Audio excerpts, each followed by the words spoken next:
Je serre ta parole dans mon cœur afin de ne pas pécher contre toi. Que cette parole soit cachée au fond de mon esprit pour produire le fruit qui t'est agréable.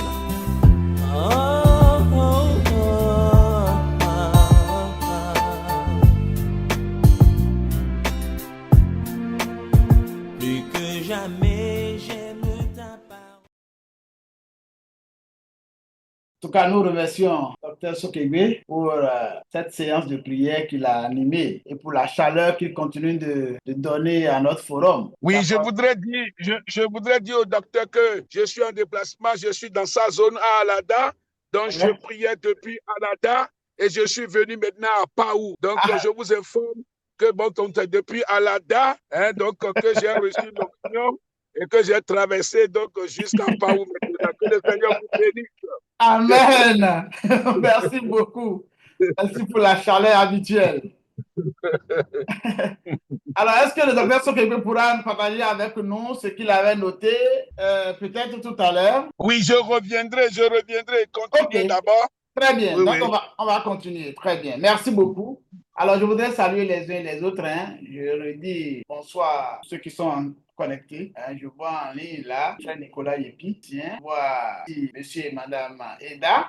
Je vois le frère Ami Saleh. En tout cas, je vous salue tous chaleureusement au nom de notre Seigneur Jésus-Christ. La dernière fois, on avait abordé un thème et nous avions au cours de ce thème-là développé plusieurs points. Comme nous avons vu ce qu'est de Adam à Noé ou de Seth à Noé, quelle appréciation Dieu avait eu à faire. Nous avons tiré quelques enseignements. Nous avons dit premièrement qu'il y avait la loi des chiffres qui était établie, la loi des chiffres. Après chaque 10 générations, Dieu intervenait un peu comme pour réorienter le monde, pour redéfinir le paradigme. C'est ainsi qu'entre Adam et Noé, il y a eu 10 générations. Entre Noé et Abraham, il y a eu 10 générations. Entre Pérez et David, il y a eu 10 générations. Après ce détail-là, nous avons parlé de la forfaiture. La forfaiture, ce que Dieu a fait après la forfaiture de Caïn, quand il a tué son frère. Dieu a donné une autre chance à l'homme, à Adam et Ève, en leur accordant une autre semence, une autre semence. Et la Bible parle d'une autre semence, surtout la Bible hébraïque. C'est vrai que dans nos Bibles françaises traduites en français, on parle parfois de fils. Sinon, on parle souvent de fils, mais l'expression, c'est la semence. Ça veut dire que tout part de la semence. Il y a des semences qui sont bonnes et il y a des semences qui ne sont pas bonnes. Il faut prier pour au moment où nous faisons des enfants, que nous soyons en état de grâce, pour libérer de bonnes semences, que nous ne soyons pas en plein péché, pour pouvoir libérer de bonnes semences. Et tout recommence donc par le troisième fils. Nous avons dit qu'il y avait des chiffres qui étaient importants. Le chiffre 3 qui est le chiffre du ciel. Nous en avons parlé. Après cela, nous avons mis l'accent sur les chiffres 3.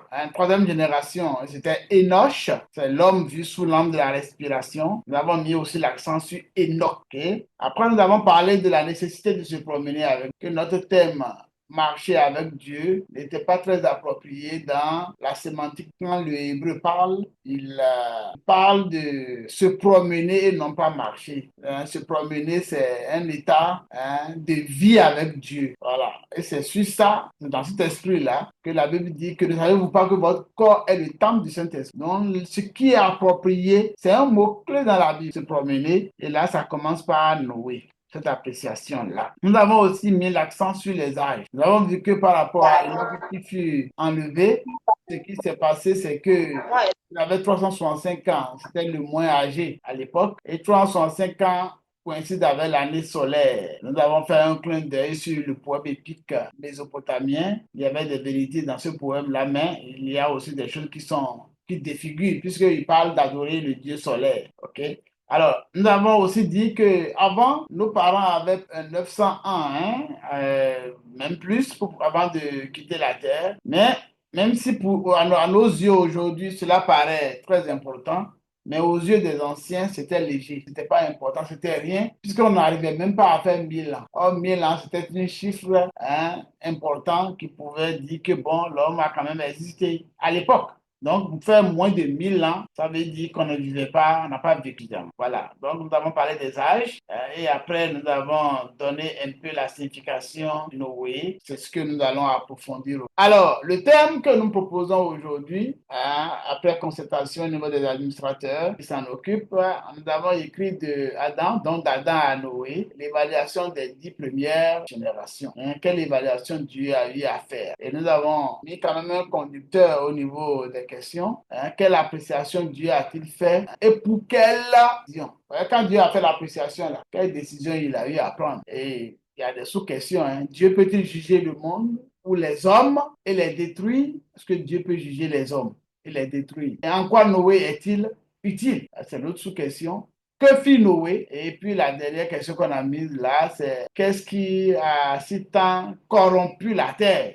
Qu'est-ce qui s'est passé puis la terre a été aussi tant corrompue? Et pour quelle action divine? Et qu'est-ce que Dieu a eu à faire comme la terre était si tant corrompue? Bon, nous avons l'habitude de laisser circuler la parole. Nous donnons la parole à ceux qui sont là. Et prennent la parole et essayent de nous répondre. D'accord? Je sais que notre frère Sokebe, il est en déplacement, même s'il nous suit. Je vois Anini aussi est arrivé. Alors, selon vous, par rapport à ce test-là, peut-être que pour rappel, je vais le relire. Genèse 6, nous avons affiché les 6 premiers versets, mais en fait, nous sommes dans la séquence Genèse 6 jusqu'à Genèse 11, d'accord? Alors, lorsque les hommes eurent commencé à se multiplier sur la face de la terre et que des filles leur furent nées, les fils de Dieu virent que les filles des hommes étaient belles et ils en prirent pour femmes parmi toutes celles qu'ils choisirent. Alors l'Éternel dit, mon esprit ne restera pas toujours dans l'homme, car l'homme n'est que chair et ces jours seront de 120 ans. Donc, vous voyez, là, c'est fixé, quelque chose de fixé. Ces jours ne seront que de 120 ans. Les géants étaient sur la terre en ces temps-là, après que les fils de Dieu furent venus vers les filles des hommes et qu'elles leur eurent donné des enfants. Ce sont ces héros qui furent fameux dans l'Antiquité. L'Éternel vit que la méchanceté des hommes était grande sur la terre et que toutes les pensées de leur cœur se portaient chaque jour uniquement vers le mal. Ça, c'est le verset 5. L'Éternel se repentit d'avoir fait l'homme sur la terre et il fut affligé en son cœur. Et l'Éternel dit, j'exterminerai de la face de la terre l'homme que j'ai créé, depuis l'homme jusqu'au bétail, aux reptiles et aux oiseaux du ciel, car je me répands de les avoir faits. Mais Noé trouva grâce aux yeux de l'Éternel. Voici la postérité de Noé. Noé était un homme juste et intègre dans son temps. Noé marchait avec Dieu. Noé engendra 3 fils, Sem, Cham et Japheth. La terre était corrompue devant Dieu. La terre était pleine de violence. Dieu regarda la terre et voici, elle était corrompue, car toute chair avait corrompu sa voix sur la terre. Alors Dieu dit à Noé, la fin de toute chair est arrêtée, pas de vers moi, car ils ont rempli la terre de violence. Voici, je vais les détruire avec la terre. Fais-toi hache de bois de gofé. Tu disposeras cette hache en cellules et tu l'enduras de poids en dedans et en dehors, etc. Donc, je me suis arrêté au verset 14, mais nous sommes dans la séquence jusqu'au chapitre 11. Donc, voilà le passage qui est lu. Qui voudrait prendre la parole pour nous dire, essayer de répondre aux différentes questions? Quelle évaluation, quelle appréciation Dieu a-t-il fait? Pour quel nom? Je voudrais lever la main. Ce qui est sûr, s'il n'y a pas de volontaire volontaire, il y aura des volontaires désignés. Je vois déjà M. David Loba qui est là en ligne. Il va prendre la parole. Mme Ida va prendre la parole. Si M. Ida aussi prend, il va prendre.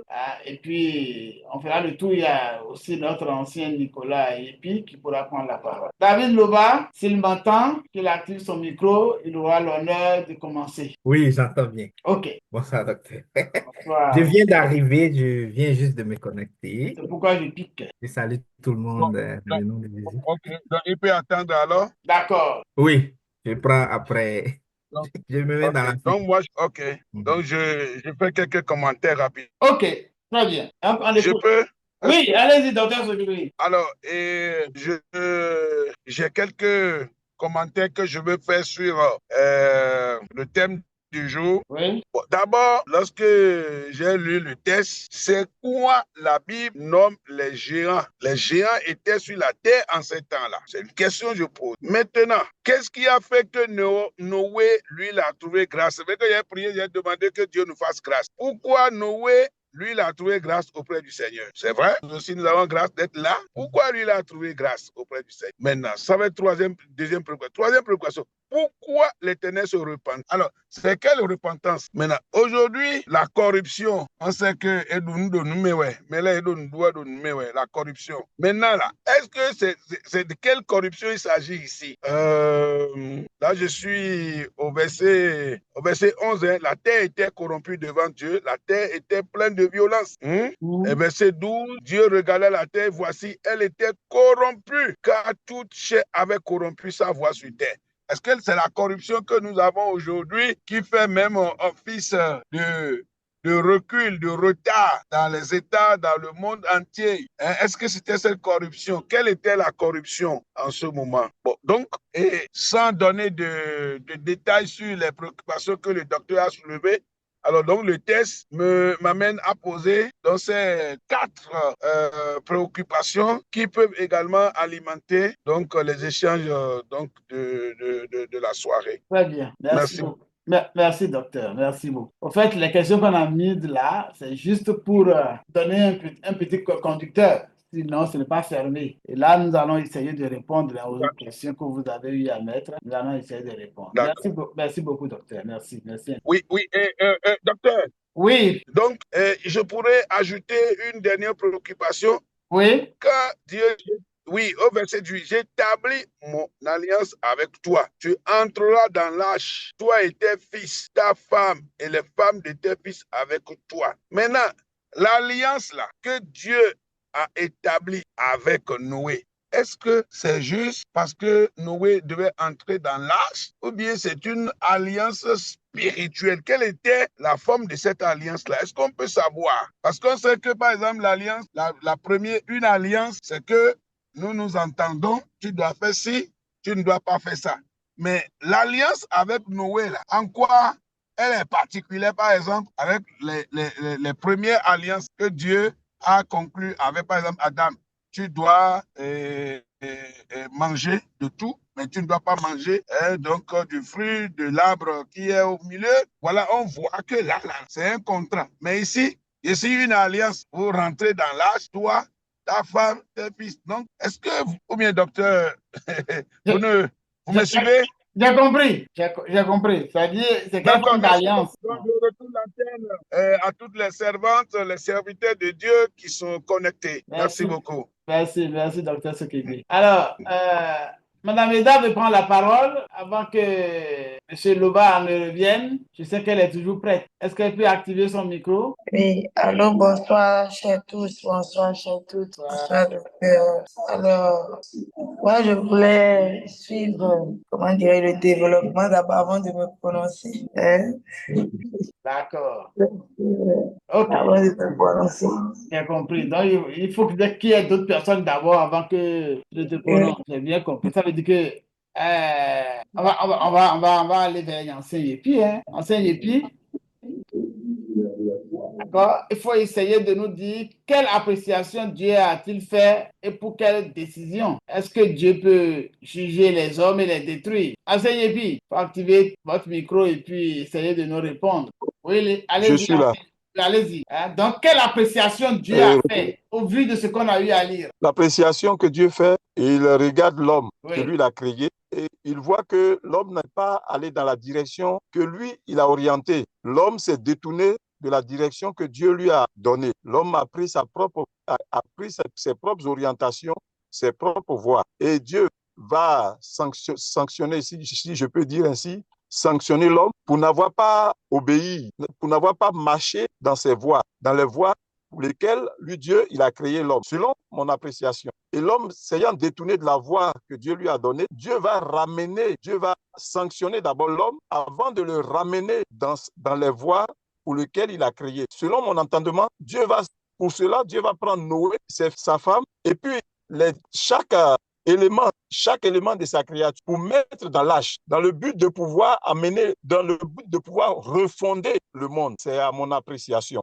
Pour le moment, c'est ce que je peux essayer de donner. Merci. Merci Merci, mon beaucoup. ancien. Merci, cher frère, hein, pour l'apport. Là, le moteur démarre. Alors, David va y aller, hein, gaiement. Ok. Moi, je me rends compte au verset 12 que Dieu apprécie sa création comme étant corrompue et attristé, il prend une décision de détruire tout ce qui a vie sur la terre. Et donc, cette décision-là vient du fait que la semence de Dieu, comme on parle de la bonne semence, a été corrompue par l'union entre les fils des hommes et les descendants de... J'ai vu ça dans le verset quand je le disais tout à l'heure, là, mais il y a eu comme corruption de la semence à travers l'union des fils des hommes avec des esprits pour donner des êtres bizarres. Donc Dieu a voulu mettre en œuvre son plan de secours, comme on parlait la semaine. Et Noé était comme l'instrument principal dans le plan de Dieu pour mettre en œuvre son plan de secours pour sauver une certaine race, pour atteindre son but final, qui est de sauver l'homme qui a perdu son pouvoir, qui a perdu son autorité depuis Éden, depuis que Adam a péché en désobéissant à Dieu. Donc moi je dirais que Noé a été vraiment utile pour mettre en œuvre le plan de Dieu et que Dieu peut se fâcher, il peut juger, il peut détruire. Il a dit clairement, il va faire disparaître tout ce qui a vie sur la terre. Mais même dans cette décision-là, il a toujours un plan. Il a toujours un reste qu'il met à part pour atteindre son but. Voilà un peu ce que je peux dire. Merci bien, mon cher David. Merci beaucoup. Alors, est-ce que Nini veut intervenir?